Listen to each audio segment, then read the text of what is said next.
Austin's KLRU looks at statewide efforts already in place to provide support to those in need. At the state capitol in Austin, elected officials and policymakers are focusing on the challenges of childhood obesity and hunger. Working closely with local communities, schools, and nonprofits, much of the effort is being coordinated through the State Departments of Health Services and Agriculture and the Texas Education Agency. One of the things that Texas state government has been doing over the last several years is trying to coordinate our activities between different agencies. And so we've been working with the Texas Department of Agriculture. They've been very effective at trying to improve the availability of fresh fruits and vegetables in schools. We work with the Texas Education Agency, helping them set school policy, physical fitness, nutritional education, coordinated school health. And then our part in the Department of State Health Services is the context in which that takes place, trying to help communities be healthy, help communities put in policies that will allow their citizens to make the healthy choice the easy choice. The Texas Department of Agriculture administers many different programs. Our school lunch program, the school breakfast program. We've created a message that I believe is one that has to be sent out with everything that we do, and it's called the 3 E's of healthy living: education, exercise, and eating right.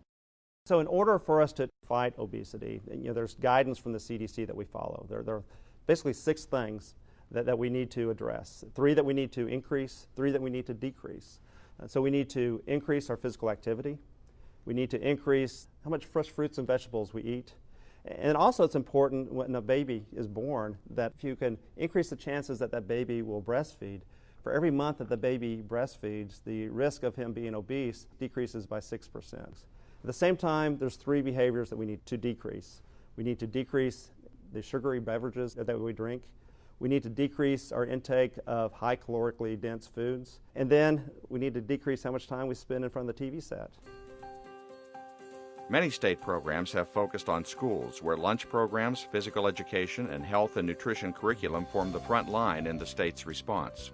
The initial approach to dealing with childhood obesity in Texas really was very school-based. And when Susan Combs was the agriculture commissioner, she really sort of led that initial charge, thinking about, as long as you have children in school all day, this is going to be a great opportunity to address their nutrition and exercise needs, and that's how we're going to turn this epidemic around before it even gets started. I spent all my time, those years as ag commissioner, thinking about what are we feeding kids in school when you're required by state truancy laws, you shall attend school. And I've just thought, if you're going to be forced to go to school, by gum, let's give you healthy food. Some of the legislative efforts that have been passed include initiatives for coordinated school health programs. The idea is that you have a consistent message in the school. So not only are you teaching about nutrition in the classroom, but the child goes into the cafeteria and they see healthy food available. And then they're able to be physically active like we teach them in the classroom. And these messages go home as well. But lack of resources is a serious challenge that can impede the effective implementation of important initiatives. The fact that we use the CDC best kind of gold standard model in terms of coordinated school health, which is just about making sure that our school environments are healthy environments. That is the program that's on the books in all of our school districts right now. The problem is that there isn't funding for it. Schools are supposed to teach, but my view was, as ag commissioner when we started this in the summer of 2003, was that you should at least, kind of like having fire extinguishers and fire doors that worked, you have to have a healthy environment so that they're actually healthy while they're there. To the extent that our schools have been underfunded, that certainly impacts their interest and ability and even kind of focused attention to look at the whole picture of children's health, and that is a critical component of academic success as well. If we as taxpayers don't think it's worth our while to be sure that kids have access to healthy food in school, well, shame on us. Beyond school-based programs, state leaders are pursuing other initiatives designed to make the healthy choice the easy choice. Texas has really made great strides in just the past couple of years in recognizing that childhood obesity is not a unique problem that we can hand to the schools and expect them to solve.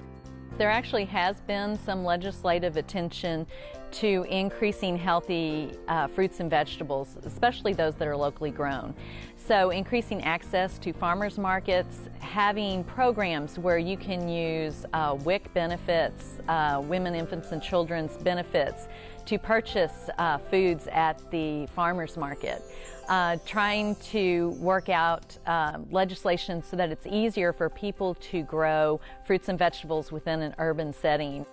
Ultimately, the answer lies in the coordinated efforts of state leaders working together with communities and families to make a difference in the challenge to end childhood hunger and obesity. It can't happen in Austin. It can't happen in Washington. It has to happen in Dallas and Amarillo, Tyler and Lubbock, in Palestine and Pecos.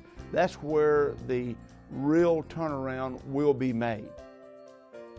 These are all our children.